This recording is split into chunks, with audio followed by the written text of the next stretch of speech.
Hey everyone, so today I'm going to give you my top 3 picks for growth stocks this year in 2021.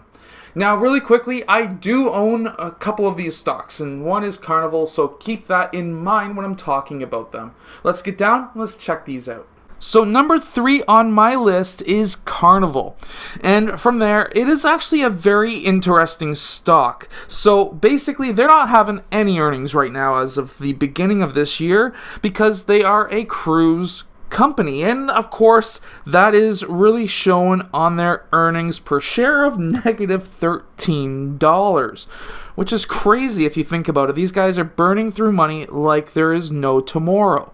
Their trading volume is actually very high recently, but they do trade at 43 million shares on average per day, which is again a lot of shares being traded. They usually do pay a dividend, but as of right now they have cut their dividend to 0. And the reason why they are burning a boatload of cash, yes, there is a pun intended there, is because they have so many boats on the water, and of course they need upgrades. They need to have diesel to be able to continue to just have food. They need captains on those ships, but they have cut back a lot, and that is what's allowing them to run these ships for so long.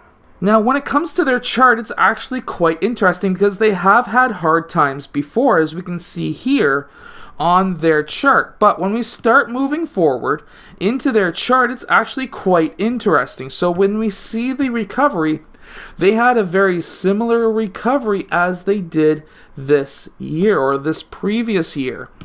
And then, of course, if you don't already know, 2008 was a terrible year for everybody. And they also cut their dividend to 0. Once they recovered, and also once the whole market recovered, they were starting to pay a dividend once again. Now, when we fast forward this to this year, it's actually quite interesting when you really look at it. So they did start paying a dividend again, and they continued to raise the dividend as well. From there, obviously, coronavirus hit, and they actually went down just below their 2008 share price, which they are now once again above. And in 2008, they still had earnings, while here they did not have earnings at all, and they still do not have earnings, yet it is slowly recovering. So before they cut it, the last time they cut their dividend, it was 40 cents per share. When they started it back up, it was again 10 cents per share. Then when you're fast forwarding it through, they were raising their dividend quite a bit, up to 35, 40, 50 cents.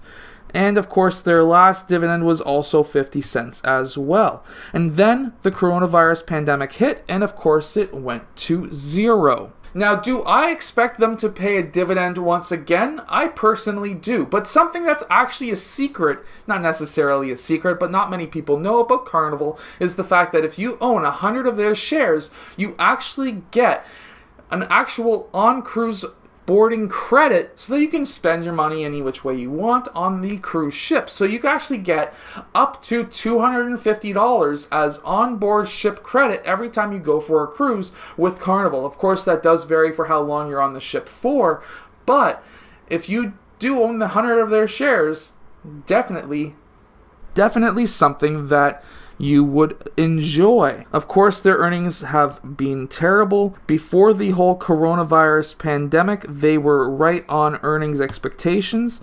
And of course, they were growing their revenue every single year until this hit. Now, something that I really look at is the fact that before coronavirus, they were improving their revenue. Now, if they will, and most likely I would assume that they will by 2022 or 2023, come back to those revenue highs. You're also going to be seeing in higher earnings because you're going to see them cutting back on a lot of different things and possibly raising a couple of prices, maybe on their alcohol that is already at a bloated level if you really think about it, because of course alcohol is your highest earnings when it comes to any drink. So that is not going to last long. I still see them in the negative earnings this year, but starting in 2022, it's going to come back probably closer to this level than it would be this level, but at least they'll be back. They'll be making money again. They'll be paying back their loans that they have taken out.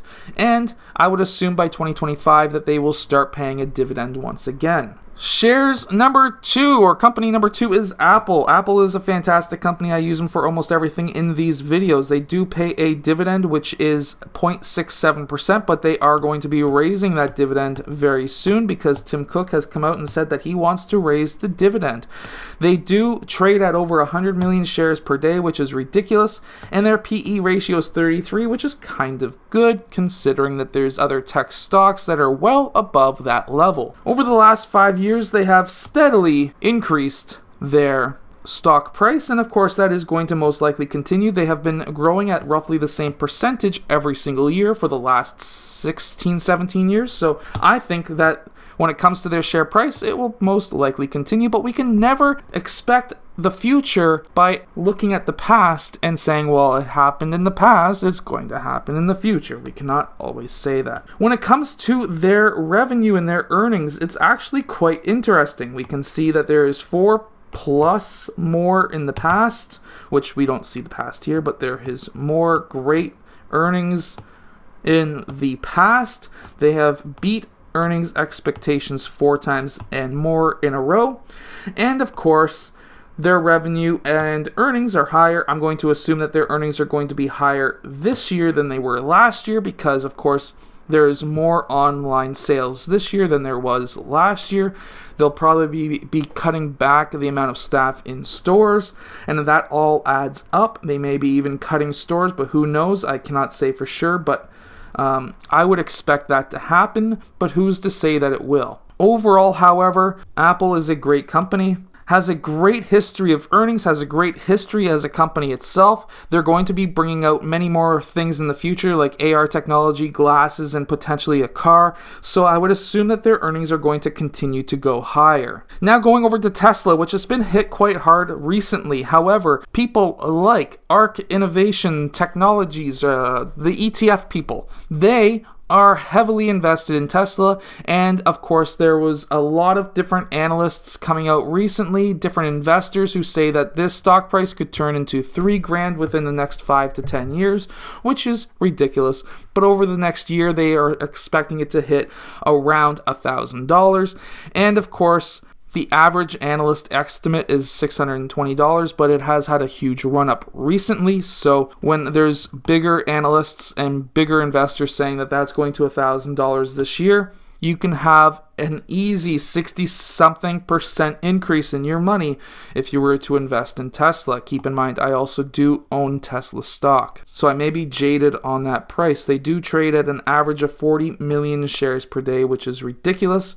That PE ratio is also ridiculously high, which is why it's kind of had a little bit of a pullback recently, but when you really want to look at their PE ratio versus other massive growth companies in the past, you also have to look at the fact that if they were to double their revenue, that PE ratio all of a sudden turns to $500 per share. I mean, the 500 PE ratio if they were to double the revenue. So I expect something like that to happen over the next year. We have to remember that Tesla is not just a car manufacturer. They also manufacture batteries for the Powerwalls. They also use those Powerwalls in big projects like they have over in Australia.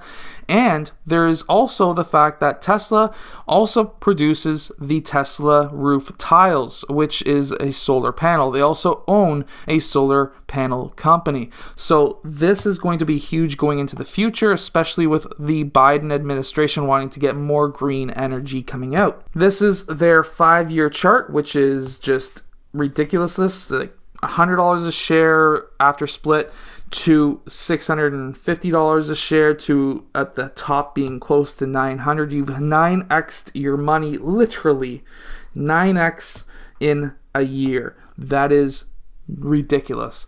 And I think that growth may continue, but not as much of a pace. I would expect this price to get to $1,000 by the end of the year, potentially $1,200. And of course, that is still double, and anytime you can double your money in a year is fantastic. They have also blown out earnings estimates for the past 3 quarters, except for this most recent one, they didn't do all that well.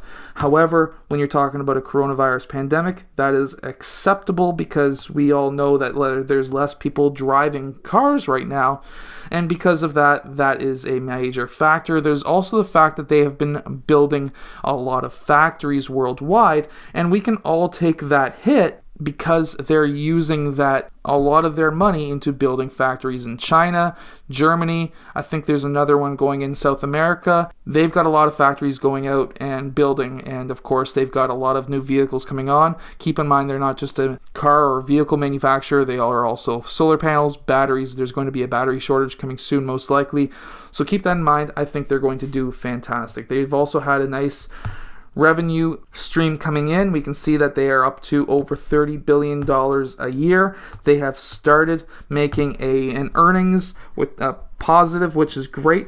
Anyways, these are my 3 picks for this year. My camera has died, so make sure to check out a video up in this corner and subscribe over here or wherever I stick those things, and I will see you guys in my next video.